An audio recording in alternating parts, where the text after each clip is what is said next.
parlons d'Adjamé village, c'est-à-dire, nous ne parlons pas de tout Adjamé, mais nous parlons du village ébrié qui se trouve à Adjamé, qui est là depuis le 18e, le 16e siècle et qui a vu une autre ville se former autour de lui. Et quand on arrive à cet endroit, en fait, on ne se rappelle pas qu'il y a un village. On ne se souvient pas même qu'il y a une population villageoise. Parce que cette population est entrée dans la ville d'Abidjan et cette population a été confondue carrément à la vie de la ville d'Abidjan, de sorte qu'on ne réalise pas. Si, par exemple, les Ébriers de Yopougon ont cette chance d'être un peu plus éloignés de la ville, les Ébriers de la Riviera, quand vous parlez d'Anono, c'est un village ébrié, ou bien les Ébriers de Cocody, quand on parle de Blocos, ce sont des Ébriers, ou même les Ébriers qui sont du côté de Abobo Baoulé, etc. Vous voyez que ce sont des personnes qui ont plus de chance parce qu'elles sont éloignées de la ville d'Abidjan. Mais ceux qui sont, par exemple, à Koumassi, où nous autres, on a grandi un peu, à l'ancien Koumassi, en face, juste au bord de la lagune Ébrié, hein, ceux qui sont de Koumassi, ceux qui sont d'Adjamé, ils se sont vus engloutis par la ville. Et est-ce que c'est un péché que la ville vienne engloutir un village? Non. Alors, dans cette histoire qui se passe, le gouvernement, par la voix de son directeur général, qui est aussi un djoula, voilà, nous explique qu'il y a eu beaucoup de pourparlers et ils ont commencé depuis 2016. La population a dit non, la chefferie a dit non, ils ont continué les pourparlers, ça n'a pas marché, il y a eu des moments où ça a piétiné, ça a capoté, etc. Et puis, il y a eu entre-temps le changement de chefferie et donc l'ancien chef ayant été remplacé par un nouveau chef, eh bien, les données c'est comme si tout le système avait été remis à zéro et donc ils ont recommencé. Alors, chaque partie se plaint, mais ce que nous pouvons dire ce soir, c'est que l'élément le plus important pour nous autres aujourd'hui, qui nous choque, c'est le fait que c'est un village. Et vous savez, un village, ça ne se remplace pas. Un village, ça ne se reconstruit pas. Un village, ça ne se donne pas par le gouvernement. Un village, c'est quelque chose qui a été légué comme un héritage par les ancêtres aux descendants de cette tribu. Aujourd'hui, toute l'histoire de cette tribu d'Adjamé est complètement effacée. Aujourd'hui, comme disait le chef, tous les biens qu'ils ont amassés pour leurs enfants, pour leurs descendants, puisque c'est une culture qui a ses principes et qui a une sorte d'orgueil à préserver et tous les pères de famille, les chefs de famille travaillent à cela parce que ça fait partie de la culture. Donc, de l'or qu'on a amassé, des pains kita de grande qualité, vous savez combien nos frères portent de très beaux pains kita, des femmes qui ont certainement des cantines de pain wax qu'elles réservent peut-être pour leurs enfants, leurs filles, et tout cela a été écrasé.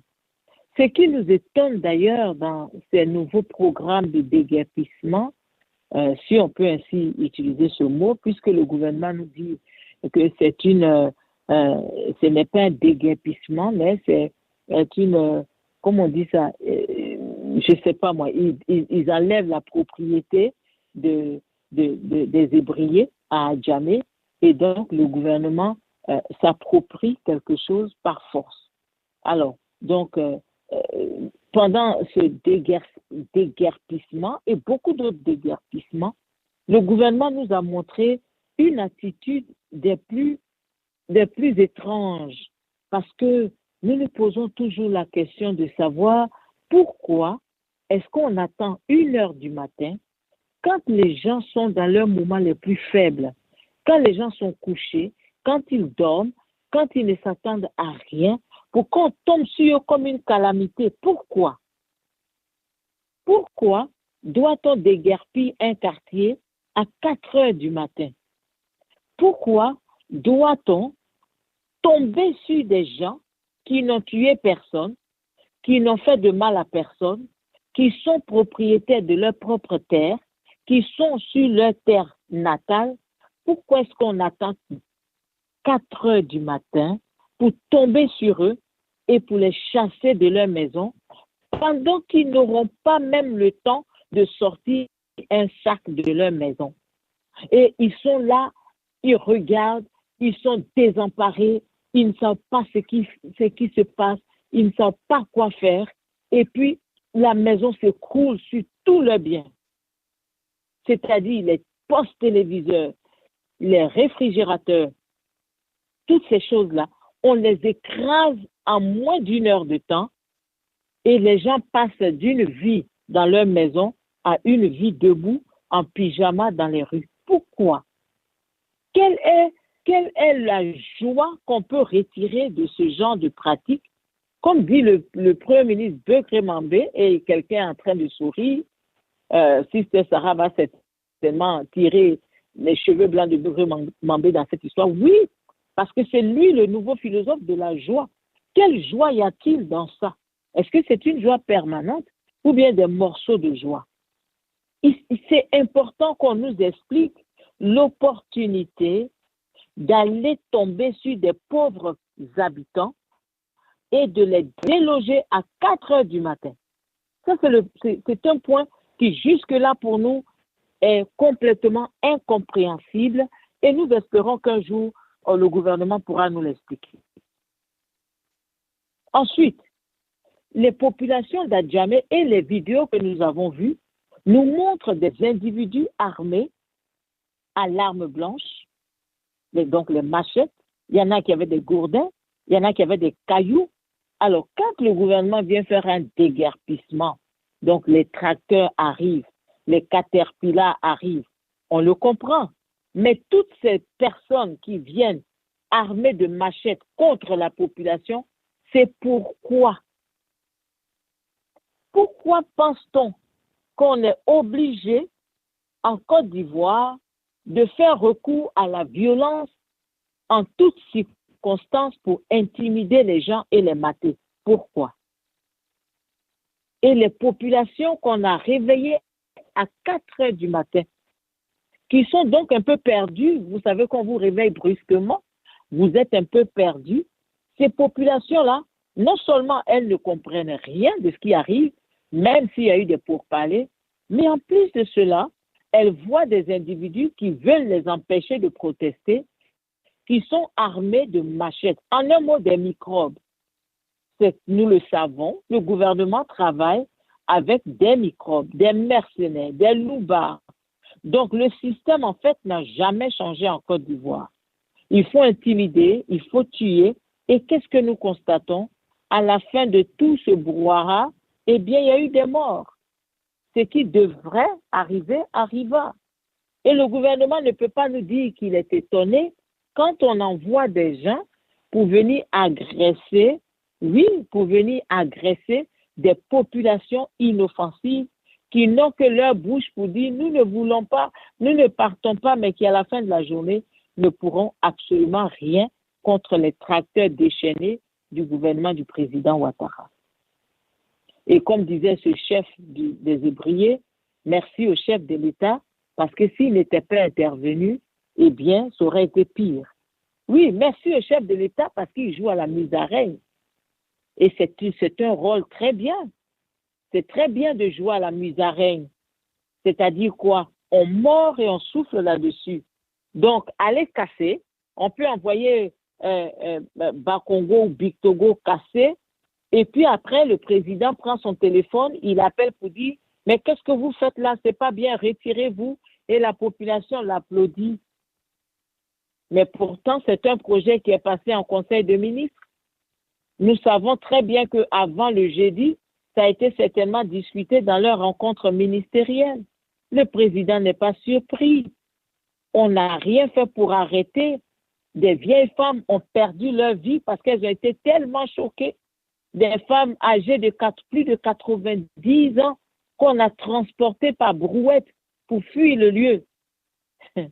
Comme si on était dans le pays de quelqu'un d'autre. Les Ivoiriens vivent dans leur pays comme s'ils sont dans le pays de quelqu'un d'autre. Ils ne sont plus chez eux, ils n'ont plus d'avantages, ils n'ont plus de privilèges. L'Ivoirien n'est pas la priorité. L'Ivoirien n'est pas au-dessus des autres. L'Ivoirien est même maltraité, moins bien traité que ceux qui viennent d'ailleurs. Et c'est une grande question à laquelle nous attendons des réponses. On n'est pas allé déguerpir des Maliens. On n'est pas allé chasser des Burkinabés. D'ailleurs, ce qui nous étonne, c'est que quand il s'agit parfois de ces communautés qui nous entourent, on y va avec toutes les meilleures paires de gants qu'on peut trouver sur la terre parce qu'on ne veut pas les choquer. Mais quand il s'agit des Ivoiriens, mais on les balance comme des sacs de riz à gauche, à droite, et puis on s'en fout. Et ça ne chauffe pas. Alors, comme disait un monsieur dont j'ai aimé l'intervention dans le débat de NCI, il a trouvé 3 mots pour caractériser tout ce qui est en train de se passer. L'inhumanité, oui, le manque d'humanité. Si ce mot inhumanité existe, je sais que ça existe en anglais, mais en français, je dirais le manque total d'humanité. C'est à croire que les ministres, les directeurs généraux, qui sont tous en majorité des Djoula, quand ils vont agir, ils ne se sentent pas ivoiriens. C'est-à-dire qu'ils ne pensent pas que ce sont leurs frères. Est-ce qu'on peut aller chez quelqu'un à 4 heures du matin à Korogo avec des tracteurs et chasser la personne de sa maison sous prétexte qu'on veut construire la nouvelle autoroute qui quitte Abidjan pour aller jusqu'au Niger? Nous ne pensons pas. Et c'est cette injustice que nous dénonçons parce que nous sommes frustrés, choqués de voir en Côte d'Ivoire 2 poids, 2 mesures. Chaque jour que Dieu nous donne de vivre, nous sommes témoins d'une injustice liée au rattrapage ethnique. Le fameux slogan du président qui a été mis en rapport, en pratique, effectivement, par tous ces ministres. Ils ont bien compris le message. Le président leur a dit, c'est notre temps de manger, c'est notre temps de dominer, c'est notre temps de mépriser les Ivoiriens, c'est notre temps de les brimer et c'est notre temps de voler tout ce que nous pouvons voler. Et ils ont dit, OK, monsieur le président, message bien compris. Et qu'est-ce qu'ils ont fait? Ils ont commencé à piller, à mépriser, de sorte que quand vous nommez un Djoula ministre, tout son cabinet est Djoula, toute sa direction est Djoula, tous ses plantons sont Djoula, et puis il n'y a pas de problème. Inhumanité, ou du moins manque d'humanité. On ne pense même pas que ce sont des hommes, des femmes, des vieillards, des vieilles femmes. On ne pense pas que ce sont des enfants qu'on est en train de jeter à la rue. On a ouvert un compte séquestre, d'après eux, dans une banque, je ne sais pas si c'est la banque Aura ou Oram, whatever. Et dans cette banque, l'argent est assis là. Et demain, on va nous dire qu'il a été détourné, volé par tous les voleurs de la République que nous connaissons. Sinon, avant de casser, on aurait dû construire pour ces personnes. Oui, ne venez pas me dire que le gouvernement a construit. Oui, le gouvernement. Oh, ça, c'est les slogans de tous les jours. Quand le chef des Hébriers nous dit que sur la liste d'une centaine ou de 300 et quelques personnes qui ont été recensées pour être indemnisées, il n'y a que 9 Hébriers. Le directeur général n'a pas pu, il n'a même pas pu dénier cela. Il n'a pas pu dire non, c'est faux. Non, il n'a pas pu. Au contraire, il a dit, oh non, mais c'est vous qui nous avez donné cette liste. Et comment un étranger, alors vous savez, les Hébriers, ils ne sont pas comme les gens de l'Ouest. Ils sont diplomates. Et moi, j'étais un peu très malheureuse quand j'entendais les chefs qui parlaient comme s'ils étaient dans un amphithéâtre à l'université d'Abidjan, essayant d'expliquer une leçon à des étudiants. On n'explique pas à des gens qui ne comprennent rien. Parce que si vous expliquez, ils ne comprendront pas. Quel que soit le nombre de minutes, ils ne comprendront pas. Et c'est dommage parce que on nous fait croire que les chefs ont pris de l'argent. Heureusement que ce monsieur est venu justifier. Monsieur Koulibaly, c'est encore un djoula. Oui, même s'il nous dit que le patronyme, ça peut être un patronyme qui n'est pas forcément. Non, c'est un djoula. Voilà. Si vous vous appelez Koulibaly, vous êtes du Nord. Si vous vous appelez, je ne sais pas moi, vous vous appelez-vous ce que vous voulez. Vous connaissez tous les patronymes nordistes, mais vous êtes du Nord. Point barre. Et on ne peut pas nous dire autre chose. Non, on ne peut pas nous dire autre chose. Non, la Côte d'Ivoire n'est pas bête. La Côte d'Ivoire n'est pas aveugle. Deuxième point, amateurisme dans les façons de faire, dans les procédures. Oui, un gouvernement amateur. Parce que quand on veut faire certaines choses, il faut y mettre le tact. Et c'est exactement ça le troisième point. Il manque de tact. Mais écoutez, quelqu'un qui n'a jamais su manger de la salade à la fourchette, est-ce que vous pensez qu'il pourra dire à quelqu'un, voici comment on mange à la fourchette? Non. Si quelqu'un a grandi sans tact, il ne peut pas agir avec tact. C'est ça le problème que nous avons. Et veuillez me pardonner si vous vous sentez frustré. Mais vos actions nous montrent que vous n'avez pas de tact du tout. Mais alors, pas du tout. Aucune humanité. Rien du tout. Ce sont des individus, on s'en fout d'eux, jetez-les dehors, et puis on a déjà vendu le terrain, on a déjà pris l'argent du pont, jetez-moi ces gens dehors, faites passer le train. Et je vais vous donner une petite anecdote.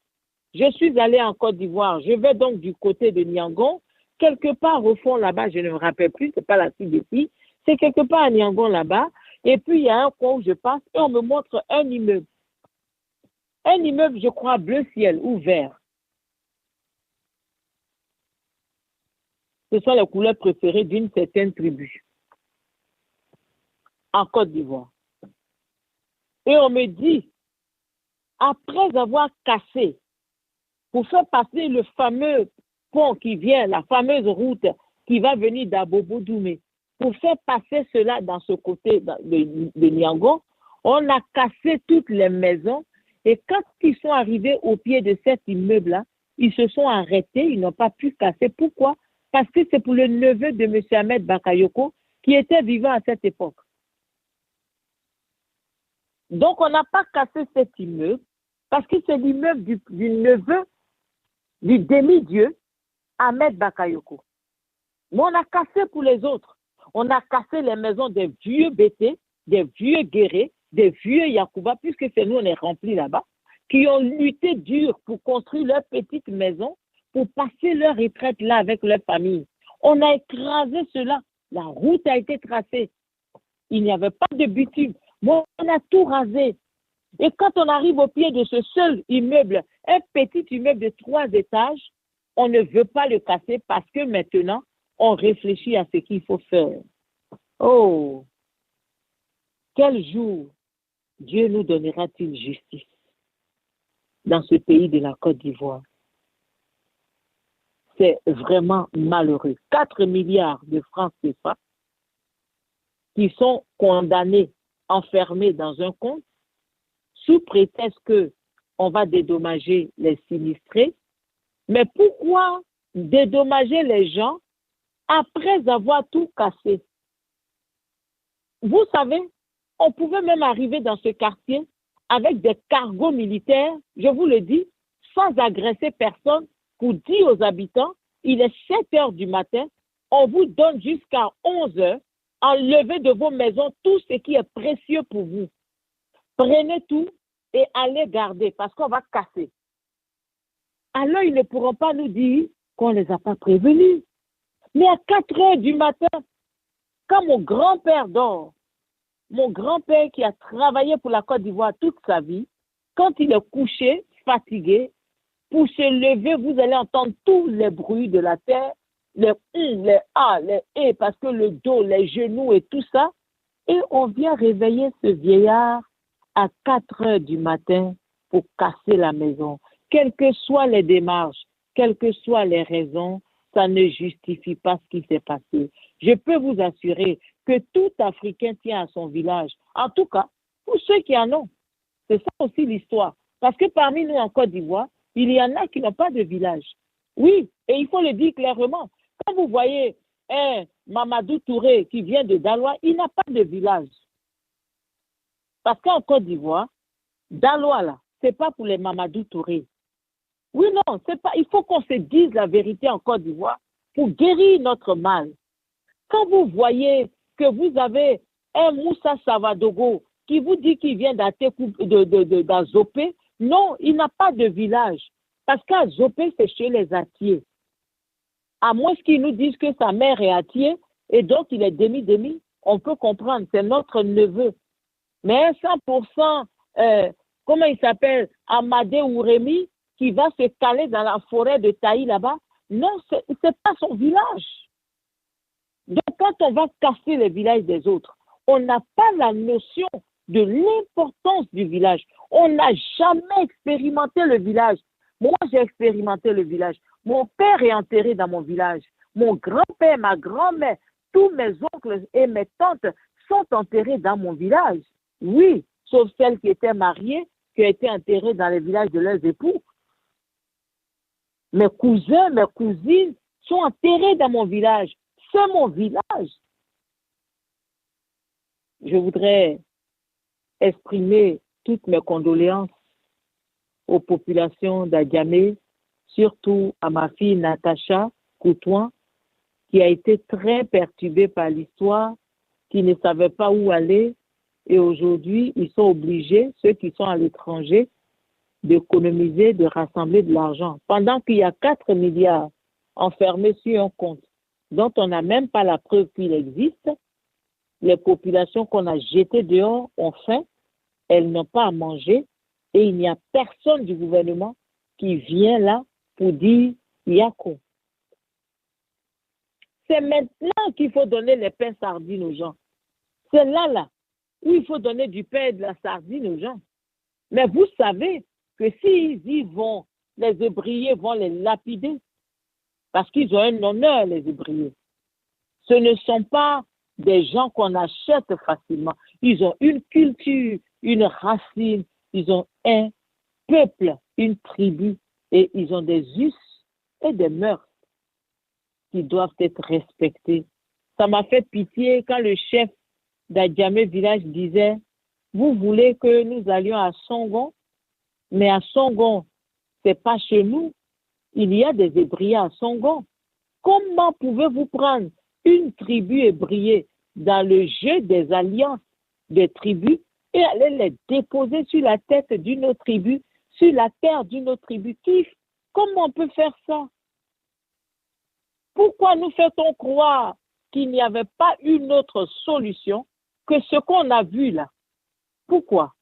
Pourquoi l'on nous donne l'impression que c'est ça là seulement qu'on peut faire? Non, ça devrait être autrement. Je voudrais dire bonsoir à tous les auditeurs du Jacques Roger Show. Vous savez, tous les lundis et mercredis, quand nous venons ici, nous avons des sujets qui font bouillir notre sang à 300 degrés. C'est-à-dire que on dit que l'eau bout à 100 degrés, mais